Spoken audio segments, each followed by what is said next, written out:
ये ब्राह्मण देव, क्या यह यज्ञ हमने आपको प्रसन्न करने के लिए रखा है? नहीं नहीं महाराज, देवताओं को प्रसन्न करने के लिए। ऐसे नहीं होंगे प्रसन्न वो। सही सही प्रबंध कीजिए। ब्राह्मण देव हैं आप, ब्राह्मण देव। चतुरता का प्रदर्शन कीजिए। जी महाराज, मैं यज्ञ कुंड को बढ़वा देता हूँ। नारायण नारायण। और ये कहां से आ गए?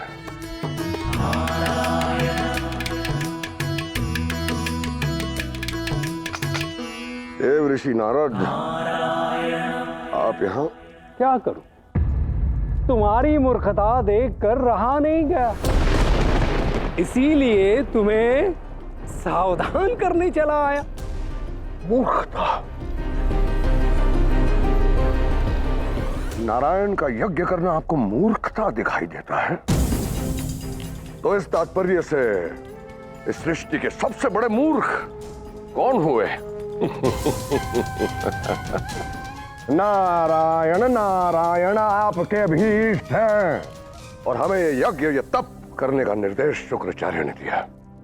वही तो देखो मित्र वृक्कासुर, तुम स्वयं सोचो कि असुरों के आचार्य असुर राज से उसकी पूजा करने के लिए क्यों कह रहे हैं जो शुक्राचार्य के शत्रु हैं? कारण है इस खेल में शुक्राचार्य अपनी शत्रुता का दांव चल रहे हैं। उन्हें ज्ञात है कि विष्णु को इतनी सहजता से प्रसन्न नहीं किया जा सकता, और यदि प्रसन्न हुए तो भी मनचाहा वर मिलना असंभव है। इससे विष्णु का मान भंग होगा, अपयश होगा, और इसका आनंद शुक्राचार्य लेना चाहते हैं। शुक्राचार्य को तुम्हारे वर से कोई लेना देना नहीं है। वो तो केवल और केवल नारायण का अपयश देखना चाहते हैं। रुको, अब क्या? अब तो फिर तुम्हें तो बस वर ही चाहिए, तो खंगालो असुरों का इतिहास। सोचो, तपस्या उनकी करे जो सबसे शीघ्र प्रसन्न होते हैं। वो हाँ, वो नहीं, वो आशुतोष है, और भोलेपन में कभी कभी मनचाहा वर दे ही देते हैं। भोलेनाथ है, हाँ महादेव है। श्री शंकर की तपस्या करो मित्र। समस्त ब्रह्मांड में आप नारायण के सबसे बड़े भक्त हैं। यदि आप ऐसा कर रहे हैं तो अवश्य इसके पीछे कोई कारण है। हम महादेव का तप करेंगे, महादेव का। महादेव। उत्तम, अति उत्तम। नारायण नारायण।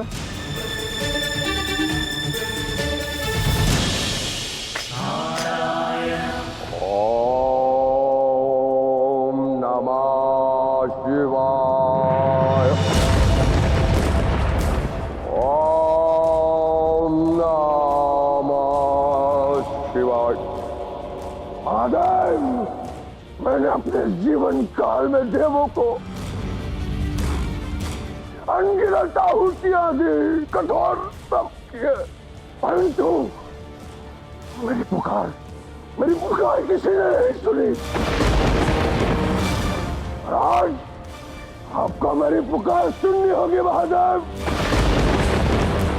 आज मैं वो आहुति देने वाला हूं जो संसार की सबसे बड़ी आहुति कहलाएगी।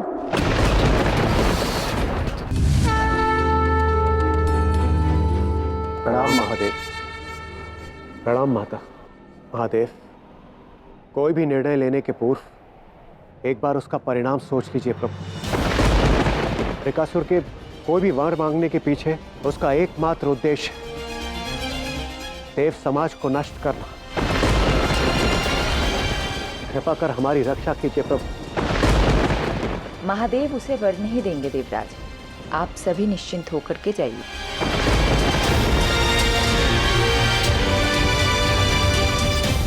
अब बताइए आराध्य, क्या ये सत्य नहीं? देवी पार्वती यहाँ उपस्थित है, उनसे ही मैं पूछना चाहूंगा। देवी पार्वती, आप बताइए, क्या स्वयं महादेव ने ये वचन नहीं दिया था कि चाहे जो कुछ भी हो जाए वो बृकासुर को कोई वर नहीं देंगे? क्या ये सत्य नहीं? हाँ, सत्य है। और तत्पश्चात भी क्या हुआ? और मेरे आराध्य ने वचन देने के पश्चात भी क्या किया? जानते हुए कि वो व्यक्ति अनुचित है, मेरे आराध्य ने क्या किया?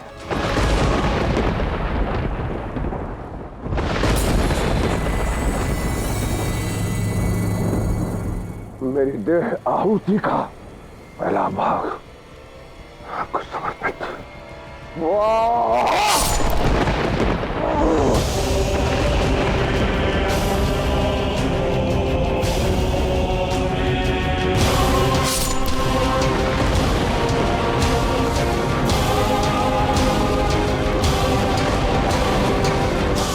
महादेव, मैं आज इस क्षण अंतिम आहुति के रूप में अपना शीश, अपने प्राण आपको समर्पित करता हूं।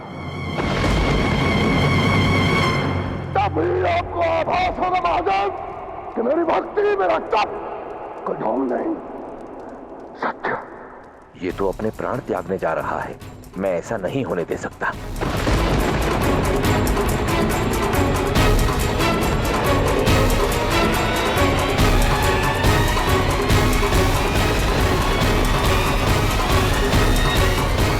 रुक जाओ बृकासुर, मैं तुम्हारे तप से प्रसन्न हूं।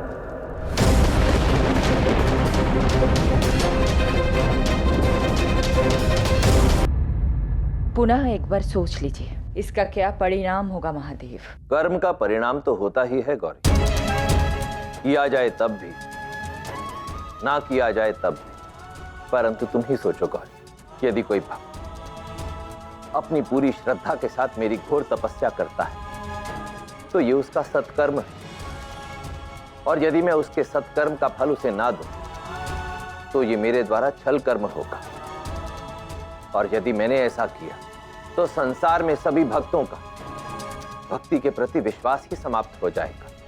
इसलिए मैं भक्ति पर प्रश्न चिन्ह नहीं लगने दे सकता, और ना ही समय से पूर्व बृकासुर को अपनी देह त्यागने दे सकता हूं।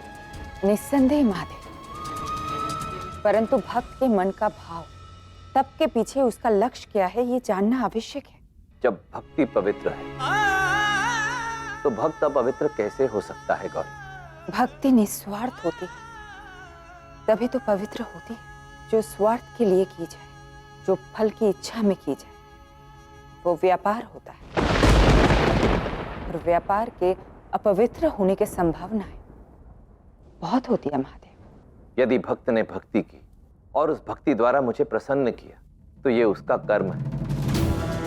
उसके कर्म से प्रसन्न होकर उसे वरदान देना, ये मेरा कर्म है। अब उस वरदान से प्राप्त शक्ति का वो सदुपयोग करता है या दुरुपयोग, ये तो उसका चयन है। महादेव, कोई भी निर्णय लेने के पूर्व एक बार सोच लीजिए प्रभु। इसका परिणाम अत्यंत ही भयंकर हो सकता है महादेव। मैं निर्णय ले चुका हूं, मुझे मेरा कर्म करना ही होगा। तो महादेव, बृकासुर का रोका जाना अत्यंत आवश्यक है। तो उसे समय रहते क्यों नहीं रोका गया? जब वो अपनी शक्तियां अर्जित कर रहा था उस समय आप नारायण या मुझसे सहायता मांगने क्यों नहीं आए? अब जब वो मेरी घोर तपस्या कर चुका है तो मैं उसे उसकी तपस्या का फल भला कैसे ना दूं? समय रहते आपने अपना कर्म नहीं किया, जिसके कारण आपको इस समय उसका परिणाम भुगतना ही होगा। मैं इस समय अपना कर्म करने जा रहा हूं, जो है वृकासुर को उसकी भक्ति से प्रसन्न हो वरदान देने का।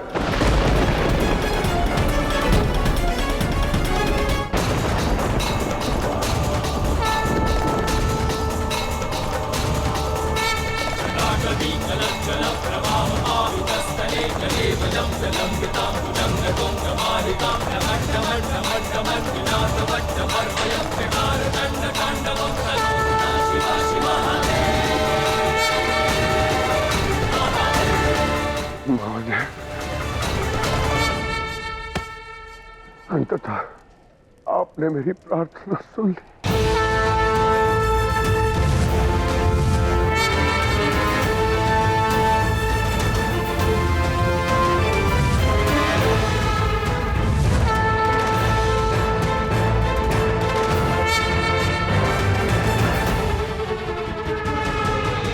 मैं धन्य हो गया महादेव, दर्शन देकर इस भक्त की भक्ति की लाज रख लिया आपने।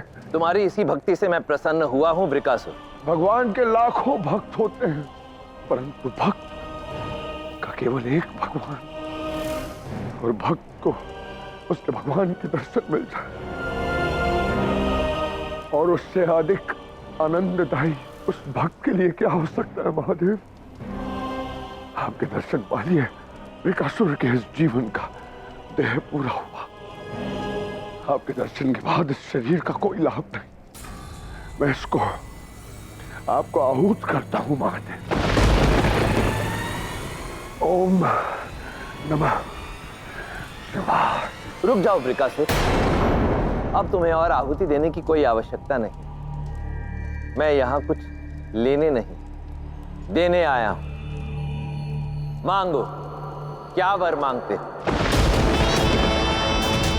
महादेव, आज तक मैंने जो चाहा अपने बल से, अपने परिश्रम से, अपने साहस से प्राप्त किया।